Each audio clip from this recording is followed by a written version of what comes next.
Amém? Glória a Deus. Pois vamos para a palavra. Como já foi orado, nós permanecemos na oração da irmã Juliana, que a palavra do Senhor venha falar conosco mais uma vez, ministrar aos nossos corações. Abra comigo a tua Bíblia no Evangelho de Mateus, capítulo 23. Evangelho de Mateus, capítulo 23. Louvado seja o nome do Senhor Jesus. Evangelho de Mateus, capítulo 23. Nós vamos estar lendo do versículo 1 até o versículo 6. Amém? Do versículo 1 até o versículo 6. Quantos querem ouvir a palavra do Senhor? Quantos vieram com o coração preparado? Não trago uma palavra tão hoje confortável para nós, tão apaziguadora. Mas Deus é tão bom que fez com que o Zé Milton primeiro ministrasse a respeito do amor de Deus, não é isso? Quantos são amados pelo Senhor Jesus, amém? E eu estava lendo, até grifei, deixa eu ver se eu acho nem aqui. Só que vai ser rápido, vai ser que nem no domingo não. No livro de Provérbios, inclusive hoje foi minha meditação em cima dele, fala que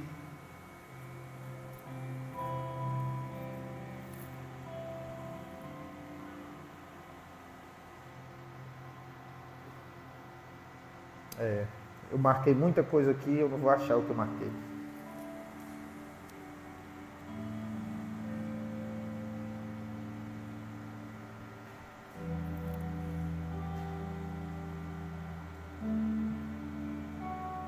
Tá aqui, ó. Provérbios 13, 24. Como hoje é o dia 13, aí eu sempre, quando eu leio Provérbios, eu leio um por dia, que dá certinho um mês. E no capítulo 13, lá no penúltimo versículo, fala de quem nega o castigo a seu filho não o ama. E quem o ama não hesita em discipliná-lo. Então, o amor de Deus, ele vem, como o José Milton ministrou, ele vem de uma maneira sobrenatural para as nossas vidas, porém, Deus disciplina aquele a quem Ele ama, amém? É por isso que às vezes nós temos palavras tão, muitas das vezes, que podem ser duras, mas são boas essas palavras que vêm para a nossa alma, para confrontar a nossa caminhada. E eu compartilho isso porque, mais uma vez, eu tenho a oportunidade de compartilhar com a igreja do Senhor o que primeiro o Senhor tem ministrado ao meu coração, amém? E a palavra do Senhor, que nós vamos ler aí no capítulo 23 de Mateus, 23, falei certo, né? Capítulo 23, verso do 1 a 6, a Bíblia diz assim: Então Jesus disse à multidão e aos seus discípulos: Os mestres da lei e os fariseus sentam na cadeira de Moisés. Obedeçam e façam tudo o que eles dizem a vocês, mas não façam o que eles fazem, pois não praticam o que pregam. Eles atam os fardos pesados e colocam sobre os ombros dos homens, mas eles mesmos não estão dispostos a levantar um só dedo para movê-los. Tudo o que fazem é para serem vistos pelos homens. Fazem seus filactérios bem largos e põem longos enfeites em suas vestes. Amam os lugares de honra nos banquetes, os assentos mais importantes na sinagoga. Amém? Como já foi orado por esta palavra, nós, como já dissemos, continuamos nesta oração. Queridos irmãos, o que nós acabamos de meditar, acabamos de ler, é o texto onde o Senhor começa a exortar a hipocrisia dos escribas e fariseus. Para que sirva de entendimento para nós, acredito que nós não precisamos falar a respeito de Jesus, no sentido de explicar o momento em que Ele está aqui e o que Ele nos fala. Mas para que haja um entendimento, nós vamos buscar trazer clareza primeiro Quem são essas pessoas, escribas e fariseus? E eu quero que você me entenda para que a gente possa entrar de fato no texto em que nós estamos lendo. Nós sabemos que Jesus, ele foi um escândalo para toda uma classe que nós entendemos e reconhecemos como os religiosos daquele tempo. Porque o que nós vemos? Nós vemos que no tempo de Jesus, eles estavam sobre o domínio do Império Romano. E nós vemos a tamanha importância que se dava pela própria cultura judaica aos homens que serviam ao templo, aos homens que se dedicavam às Escrituras, à Torá, ao Velho Testamento que nós temos hoje. E a Bíblia, em determinados momentos, em muitos momentos, ela vai falar a respeito dos escribas, dos fariseus, dos saduceus, dos sacerdotes, dos príncipes dos sacerdotes. Então ela vai dar vários exemplos. E nós vemos, e eu gosto muito da visão que a Bíblia nos traz, enquanto João, capítulo 4, Jesus está olhando para uma mulher samaritana que, de certa forma, retrata uma mulher impura, uma mulher pecadora, uma mulher excluída. E para esta mulher, Jesus oferece a água da vida. No capítulo 3 do mesmo evangelho de João, nós vemos um Jesus responder, até mesmo com instigação, a um sacerdote. Enquanto ele olha para alguém excluído e diz, eu tenho a água da vida para te dar, ele olha para um príncipe dos sacerdotes lá e diz, tu precisa nascer de novo, tu precisa morrer. E quando ele olha e diz, eu vou voltar para o ventre da minha mãe, ele diz, tu não é mestre, tu não é sacerdote, tu não entende o que eu estou falando. Então Jesus, em muitos momentos, ele toma uma postura um pouco que dura em relação a essa classe de pessoas que eram os religiosos daquele tempo. Para a gente ganhar tempo aqui, nós não vamos entrar em cada classe, mas sacerdotes eram aqueles que serviam ao templo. Nós temos os escribas, que eram responsáveis pelas escrituras dos pergaminhos daquele tempo. Nós temos fariseus e saduceus, que eram escolas de pensamentos daquele tempo. Mas, em resumo, eram os religiosos daquele tempo. Eram aquelas pessoas que, desde a sua mocidade, eles eram separados ao serviço e ao ministério. A sua maior dedicação era ao serviço da igreja, a serviço da religião. E durante todo o decorrer da Bíblia, Jesus ele se posiciona, como nós falamos, de maneira até mesmo dura em relação a esses. Porque enquanto nós vemos eles com uma postura, com uma imagem de realmente servos de Deus, quanto eles se mostram como pessoas que são guiadas pela palavra, vivem pela palavra, Jesus, ele de maneira clara, e é interessante que José Milton trouxe aqui o testemunho da própria mulher que foi lançada aos pés de Jesus por esses mesmos religiosos, com o intuito de pegar Jesus, de confrontar Jesus em sua ideia, em sua missão, em sua palavra e sua missão. Eles lançam a mulher aos pés de Jesus. Já a mulher já pronta, esperando ali o momento em que ela seria morta. E é essa a figura da religião, de um estado religioso, que às vezes nós temos que vigiar para não abraçar. Porque a religião, ela divide, queridos. A religiosidade, ela divide, ela separa as pessoas, ela cria facções, ela cria grupos. Mas a nossa religião, descrita lá por Tiago, ela é cuidar dos órfãos e das viúvas e se opor a toda ideia do mundo. Então a nossa religião, ela não tem a ver com o que nos separa das outras pessoas. Pelo contrário, é o que nos impulsiona a servir as outras pessoas e mais ainda, aquelas pessoas que não têm com que nos retribuir, aquelas pessoas que não têm com que nos voltar. Enquanto o religioso daquele tempo se separava, se isolava, tinha um ar de arrogância, tinha um ar de prepotência, Jesus ele vai contra tudo isso. Jesus ele vai contra tudo isso. E naquela figura onde eles estão prontos para provar um ponto, eles estão prontos a matar uma mulher, para provar um ponto de que eles estão certos, de que a conduta deles estão prontos para matar uma mulher. Jesus faz um questionamento que nós ouvimos aqui o Zé muito falar. Quem não tem pecado, que atire a primeira pedra. E naquele momento, queridos irmãos, meio que nós vemos a situação de toda a humanidade. Nenhum de nós. E olha, irmãos, que comparado com a vida daqueles homens, e o próprio Jesus no Sermão da Montanha, ele vai dizer que se a nossa justiça, a nossa prontidão não exceder a deles, dos escribas e fariseus, nós estamos errados. Mas eram religiosos de profissão, e estes mesmos religiosos, diante do pecado, eles não têm condições de julgar ou de apontar, porque debaixo dos céus, todo homem está na mesma situação. Somos pecadores, somos falhos e carecemos da graça e do amor de Jesus Cristo, amém?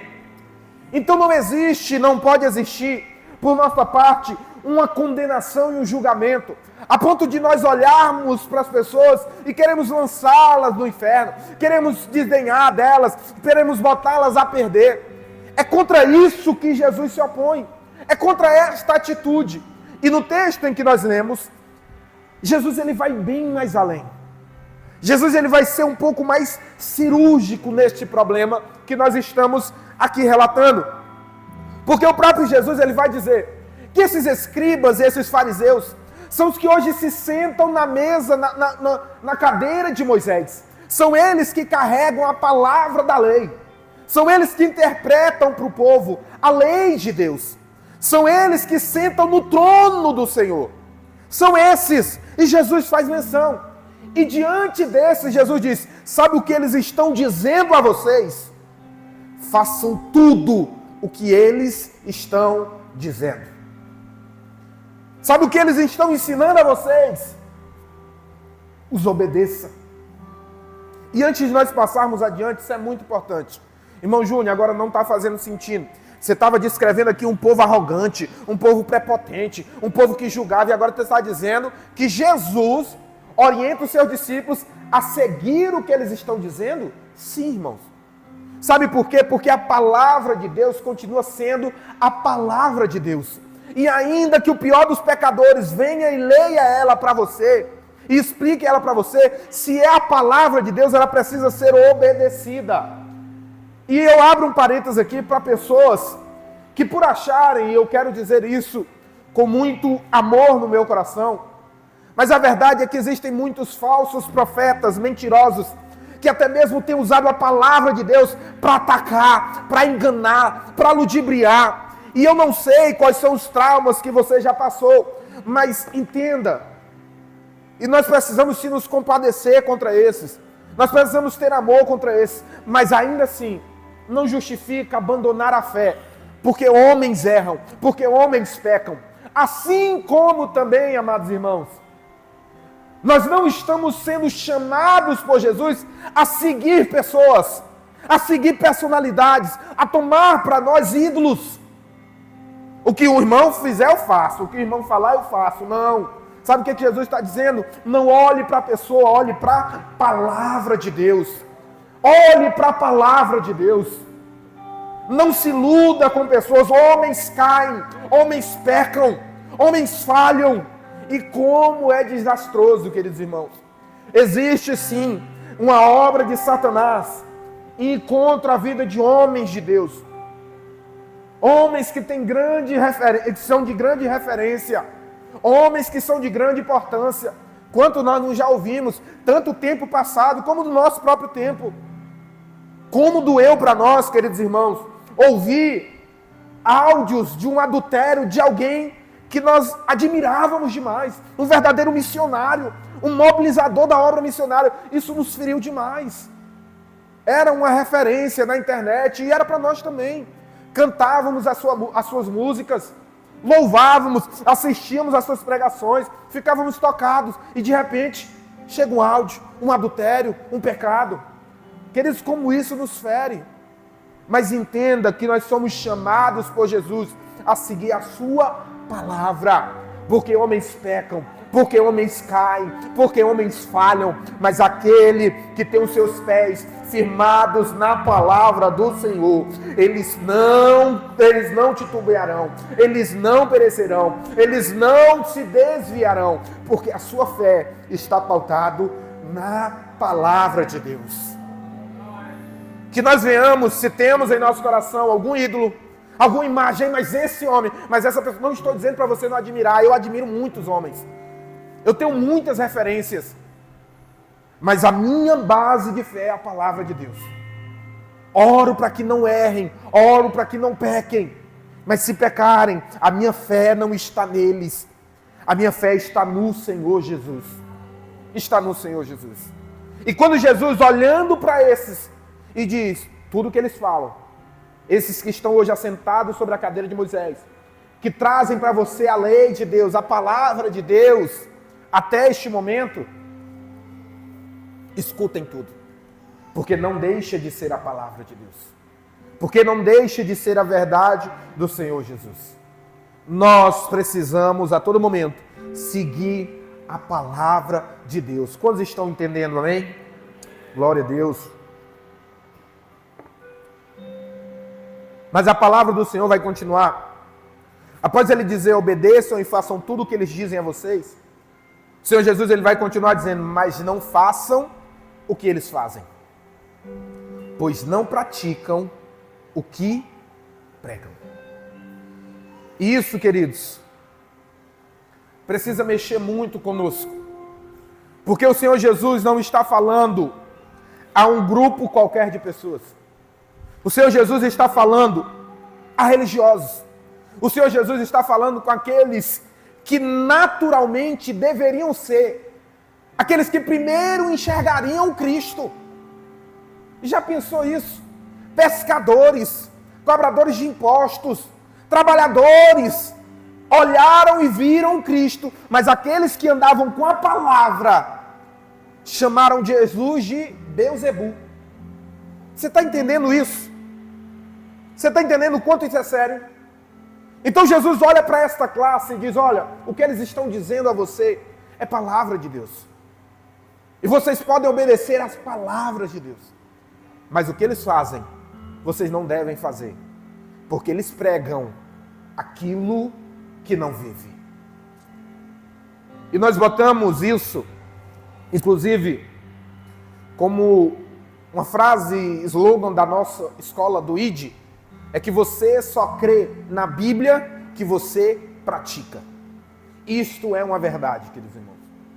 Nós já falamos aqui algumas vezes, nós não estamos ensinando uma ideologia, nós não estamos ensinando aqui uma boa palavra, um conforto, uma animação, não, nós estamos pregando um estilo de vida. A palavra de Deus, ela só vai fazer sentido, não é se eu prego a você e aqui você dá glória a Deus, e eu dou aleluia e você glorifica aí, não. A palavra de Deus não faz sentido se você vem e não perde um culto, a sua Bíblia é grande, não, queridos.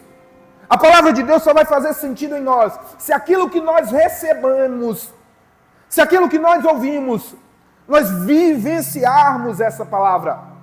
Ela só vai fazer sentido, ela só vai ter a sua eficácia, se nós realmente passarmos não só a repeti-la, mas a vivê-la. Não só mais ouvi-la, mas a praticá-la. Nós precisamos quebrar esta rotina, ou esta ideologia, ou esta ideia, de que ouvir a igreja está bom, do que ouvir uma boa palavra está bom. Nada vai fazer sentido e é tempo perdido. Todas as vezes que é gastado aqui, momentos de palavras e palavras, mas que quando você sai, ela não afeta em nada o seu viver e a sua rotina. Ela não afeta em nada. E o que Jesus está nos dizendo aqui, ele está combatendo a hipocrisia. A hipocrisia. E eu peguei a definição de hipocrisia. Hipocrisia é o ato de fingir ter crenças, virtudes, ideias, sentimentos que as pessoas, na verdade, não possuem, frequentemente exigindo que os outros se comportem dentro de certos parâmetros de conduta moral que a própria pessoa extrapola ou deixa de adotar. O que Jesus está combatendo aqui é a hipocrisia. É a atitude que nós temos muitas das vezes. Porque a exortação não é só que nós não estamos vivendo, mas é porque nós estamos assumindo a aparência de quem vive, mas não vive. É aí que mora a hipocrisia. A hipocrisia não está no fato de você não ouvir, não. A hipocrisia está no fato de você ouvir, de você dar glória a Deus aqui, de você dar aleluia, de você olhar para o outro, olhar para o lado e dizer, olha como é errado, olha aquilo eu não concordo, olha aquilo eu não faço isso, mas a minha vida, ela não é o reflexo daquilo que eu digo que acredito. Isto é hipocrisia. E quantos de nós, amados irmãos, temos andado em hipocrisia? Temos cobrado e exigido aquilo que não temos vivido. Deixa só alguém errar aqui, que eu tenho uma palavra. Rapaz, essa pessoa é assim, esse Deus é assim, mas a minha vida não está alinhada. Deixa só algo acontecer na casa, na família, no trabalho, que eu tenho uma palavra certa, eu tenho um juízo certo, mas o meu trabalho não está certo. Mas a minha casa não está certa. Porque aquilo que eu estou julgando, aquilo que eu estou apontando, eu mesmo não estou praticando. Eu mesmo não estou praticando. E de nada vai fazer sentido a nós, queridos irmãos. De nada vai. Se nós continuarmos nesta ideia errada. O que Jesus vem aqui denunciar, queridos irmãos, são primeiro fardos pesados que nós impomos aos outros. E queridos, parece, queridos irmãos, que quanto mais hipócrita, vamos dizer assim, não perdoe a dureza, mas a palavra exige isso. Parece que quanto mais errada a pessoa está, parece que mais ela quer julgar os outros. Quanto mais distante ela está, mais ela tem para falar da vida dos outros. Quanto mais errada ela está, mais ela tem opinião sobre a vida do outro. Eu estou falando besteira? Amém? Era exatamente isso que os fariseus faziam. Era dessa forma que eles faziam. Cobravam dízimos, cobravam posturas, cobravam atitudes das pessoas, julgavam elas dessa forma, mas eles mesmos não faziam. É aquela questão, é discurso conservador e vida moderada. Para você eu tenho um discurso muito forte, mas para mim viver, não, eu vivo do meu jeito, eu vivo da minha forma. Outra coisa que Jesus aponta, são obras feitas para serem vistas. O texto ele vai continuar onde nós estamos lendo, queridos irmãos. Quando ele fala, eles atam fardos pesados e colocam sobre os ombros dos homens, mas eles mesmos não estão dispostos a levantar um só dedo para movê-los. Tudo o que fazem é para serem vistos pelos homens. Sabe o que é, queridos? A atitude hipócrita é quando nós só somos corretos quando estamos diante da vista de alguém. É quando nós só somos cristãos bíblicos quando alguém está olhando, quando estamos perto de alguém, quando alguém está vendo. Você está me entendendo, amém? Primeira coisa que Jesus julga, aqueles que querem botar um fardo que eles mesmos não carregam. Segundo, tudo que fazem é só para serem vistos. É só enquanto os olhos estão. Queridos, isso tudo são ações hipócritas que o Senhor está corrigindo. E o texto vai continuar. Para serem vistos pelos homens, fazem seus filactérios, que são caixinhas que eles carregavam com algumas mensagens da Torá, que esses filactérios eram caixinhas que eles mesmos carregavam com alguns rolinhos de mensagens do texto, bem largos, e põem longos enfeites em suas vestes. Amam os lugares de honra nos banquetes, os assentos mais importantes. A hipocrisia está quando tudo que eu faço está no intuito de buscar um status melhor. É aquela questão. Para que essa limpeza aqui? Não, é só para... Alguém vai vir ver? Pois eu tenho um jeito para fazer. O pastor vai estar na igreja hoje, a liderança vai estar. Não, porra, a limpeza agora é mais caprichada. Hipocrisia, irmão. Se o seu padrão muda, dependendo das pessoas que lhe assistem, dependendo dos interesses, hipocrisia é o nome disso. Se você tem um jeito de fazer diante dos irmãos simples, diante dos líderes das igrejas, hipocrisia. Não deixou fazer aqui para ele ver que eu prego bem, eu sei, para ele ver que eu me louvo bem e ele me usar, para ele ver o que é isso? Hipocrisia. Hipocrisia.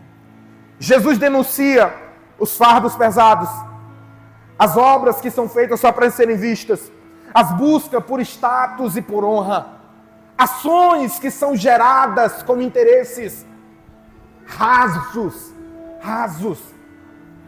O próprio livro de Romanos, capítulo 2, do capítulo 21 ao 24, Romanos, capítulo 2, verso 21 ao 24, você anota e eu vou ler com você aqui. A Bíblia vai dizer: então você que ensina os outros, não ensina você mesmo. Olha Paulo questionando.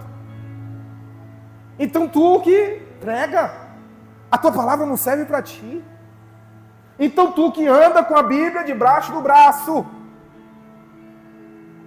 para julgar o outro e dizer tu está errado, tu tem ela. Mas para jogar ela contra você, você não tem ela. E algo que eu aprendi, queridos irmãos, muitas das vezes eu fazia isso. Eu ia para a palavra de Deus com interesse. Interesse como assim?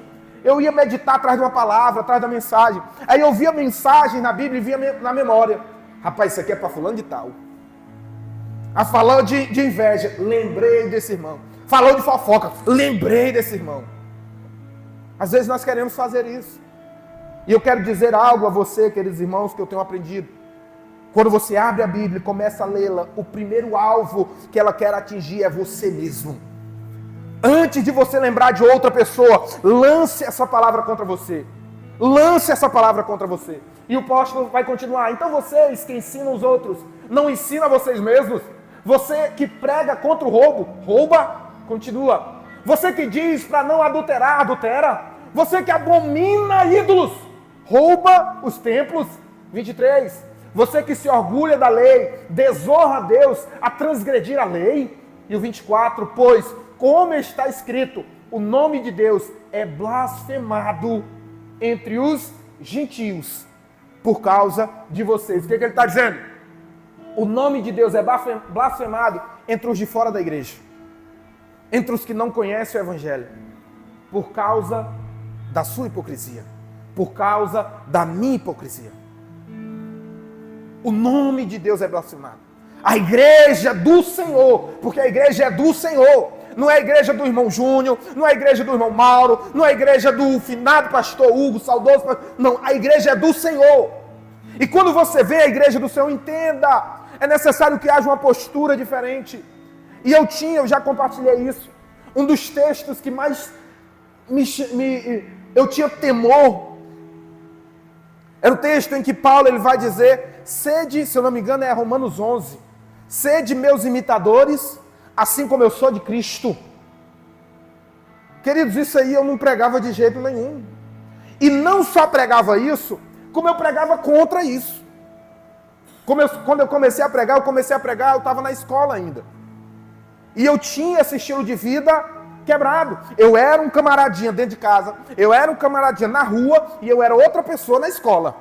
Eram 3 pessoas diferentes. Em casa era tudo bem, sim senhora mamãe. Na rua era palavrão, era confusão. Na escola também do mesmo jeito, muito trabalho, era assim. E quando eu comecei a pregar, a palavra, quando eu pregar, toda vez que eu terminava de pregar, eu dizia, olha, Jesus, ainda tinha, Jesus, viveu foi 33 anos aqui na terra. Escreveram foi 4 livros dele. Então se você quer um exemplo, olhe para Jesus, não precisa olhar para mim. Você está entendendo? Eu estou pregando a palavra aqui, mas tu quer olhar um exemplo? Por quê, querido? Porque se fosse olhar para a palavra, amém, mas se fosse olhar para a minha vida, não, amém. Então já tinha um discurso. Está aqui 4 livrinhos para você ler e dizendo que é Jesus. Quer um exemplo, olhe para ele. Eu não sou exemplo. Era isso que eu estava dizendo.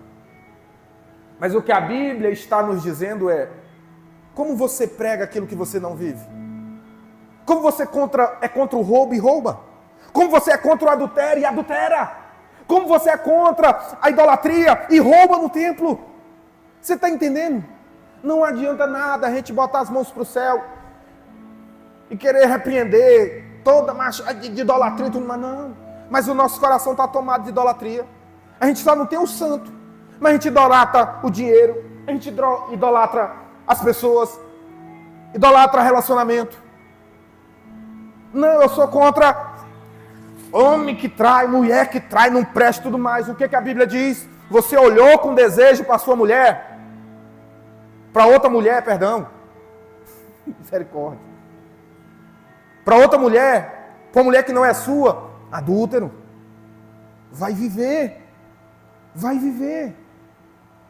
E o verso 24 é bem mais direto quando ele diz: por causa de atitudes como esta, os gentios, ou seja, os de fora da fé, têm blasfemado contra Deus. E aí você está com a atitude: eu sinto é pena, que vão queimar tudo no inferno. Oh, irmão.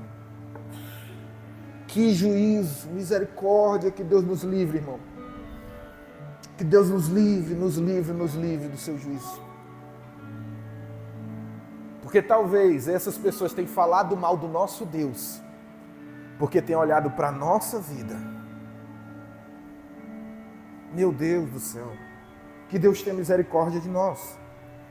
Eu preciso encerrar, abra comigo, em 1 Coríntios, capítulo 9, verso do 24 ao 27. Pedi para você abrir, só para você marcar, mas eu queria que você olhasse para cá, para que a gente lesse junto.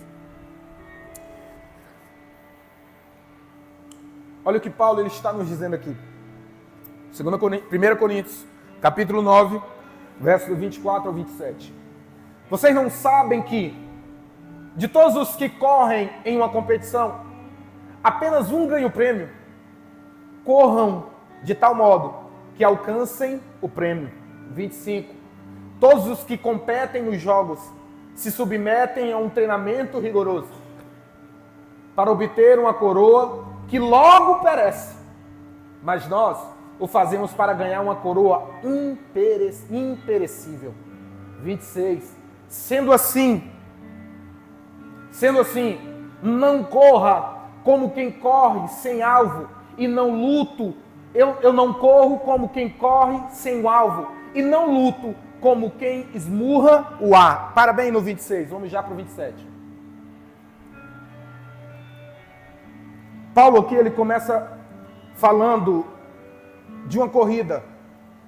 E no verso 26 ele fala de uma luta.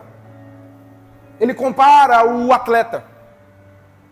O atleta é aquele que condiciona, não é aquele camarada que um dia acordaram ele, olharam para ele: menino, tu é mago, bora ali para as Olimpíadas. É esse assim? Menino, esse aqui é grande, que nem nós fazemos no acampamento. Deixa eu ver se esse tem as canelas maiores, vem. Não é assim. Um atleta como esse de 100 metros,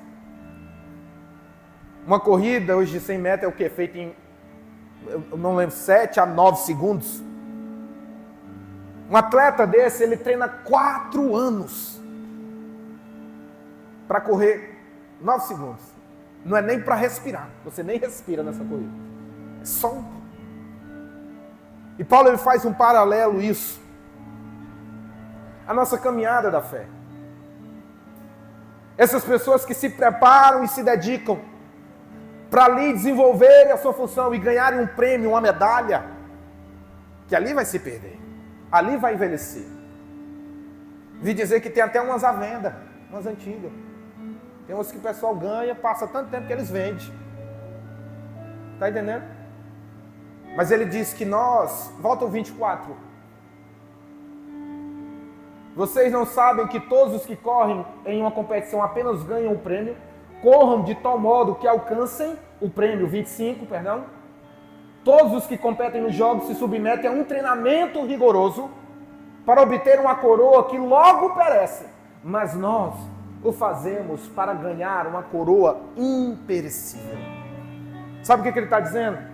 Essas pessoas que estão atrás dessa medalha, eles se dedicam de uma forma. O estilo de vida é outro. Vocês não vão ver esses competidores em lanchonetes, em bebedice, não. Vocês vão ver eles ralando, trabalhando, treinando. São 4 anos, assim é a vida do atleta. Assim deve ser a nossa vida. E Paulo, ele está dizendo exatamente isso. Ele corre com propósito, luta com foco, se disciplina, porque sabe que quem leva a palavra deve viver com vigilância e dedicação. Viver o que se prega não é uma missão fácil. O que Paulo está dizendo, irmão? Para a gente viver o que nós estamos ensinando, não é fácil. Entenda, você tem um alvo, você tem um objetivo. Discipline a sua vida para viver dessa forma. Você quer ir morar no céu com o Senhor? Você quer ir viver com Ele? Você quer ser cristão? Comece a ser um atleta de Deus, vamos dizer assim. Comece a se disciplinar.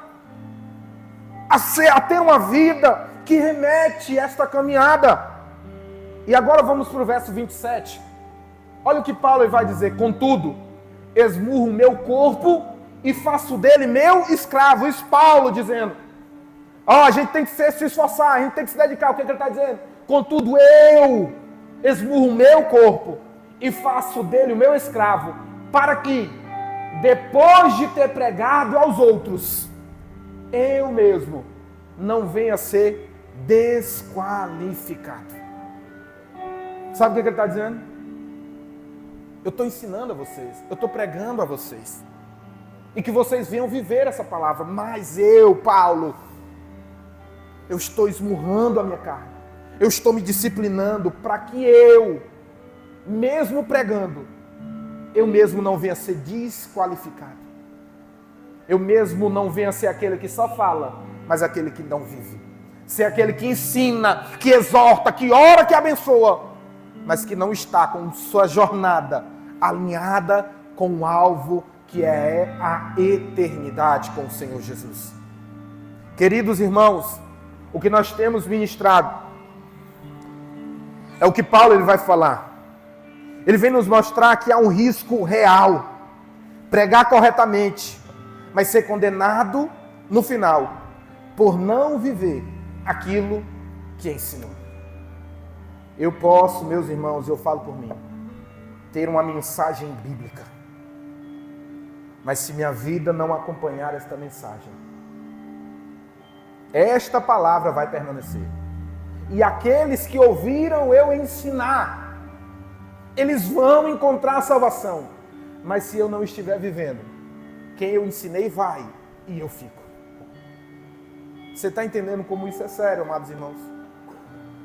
A igreja, ela precisa entender isso, que é muito importante, amados irmãos. O viver a palavra de Deus é essencial. É algo indispensável na nossa vida. Então, antes que você esteja preocupado no que falar, no que ensinar, primeiro se preocupe em viver. Enquanto eu estou falando, se na sua cabeça, na sua mente, vem pessoas, vem lugares, é minha vizinha, é meu tio, é minha irmã, é meu pai, é meu parente, é meu amigo, é meu... Pare com isso. Deus está falando com você. Deus está falando com você. Se for para aquela pessoa ouvir, ela estaria aqui agora. Mas quem está aqui é você. E o que Deus está nos chamando, queridos irmãos, é para que nós abramos mão da hipocrisia. Hipocrisia. Hipocrisia. E o que é hipocrisia? É eu ter um discurso alinhado, mas a minha vida não condiz com aquilo que meu discurso aqui. É eu estar pronto para mostrar para A mais B toda uma desenvoltura, mas em essência, o meu coração não mudou. É eu ter condições de mostrar para A mais B o quanto eu sou santo, o quanto eu adoro. Mas a minha natureza, ela não foi transformada pelo Senhor Jesus. Nós precisamos buscar ao Senhor Jesus. E como Paulo ele vai dizer, queridos irmãos, não é fácil. A jornada do atleta do reino de Deus não é fácil. A palavra que ele nos traz é bem direto. Ele diz, eu esmurro a minha carne e levo ela à escravidão. Você quer brincar com sua carne? Você quer brincar com sua alma? Assistir isso é besteira. Ouvir isso é besteira. Ir para esse lugar aí é besteira. Sabe o que Paulo está dizendo? Ei, o que você está tratando como besteira nada mais é do que toda uma estratégia de Satanás para te iludir e te fazer pensar que só conhecer tá bom, que só ir lá na igreja tá bom, porque o pensamento é exatamente esse. Eu posso assistir isso, meu irmão. Eu li a Bíblia hoje de manhã. Eu posso ir ali. Ontem mesmo eu estava na igreja. O que Paulo está dizendo? Eu esmurro a minha carne e levo ela à escravidão. Para que mesmo eu ensinando, eu não venha a ser desqualificado daquilo que mesmo eu estou ensinando. Nós precisamos entender, queridos irmãos, que não é só ouvir e conhecer. É viver a palavra. É viver em essência. Se coloque de pé no nome de Jesus. Louvado seja o nome do Senhor Jesus. Glória ao teu nome, Jesus. Glória ao teu nome, Jesus. Glória ao teu nome, Jesus. Louvado seja o teu nome, Jesus. Louvado seja o teu nome, Jesus. Para isso, o Senhor Jesus nos mandou o seu Consolador, o Espírito Santo, que é quem nos vivifica e nos faz vencer essas batalhas constantes. Quantos querem clamar hoje ao Espírito Santo para que venha encher as nossas vidas, para que o nosso espírito venha a ser vivificado e nós passemos a andar e a viver não mais pela carne, mas pelo Espírito de Deus? Quantos querem orar? Senhor Deus e Pai, nós clamamos ao teu Espírito Santo. Pedimos para que o Senhor venha sobre nós, Espírito Santo de Deus. Nós não queremos ser aqueles, Pai amado, que tem muito o que falar, mas não tem o que viver, Pai amado.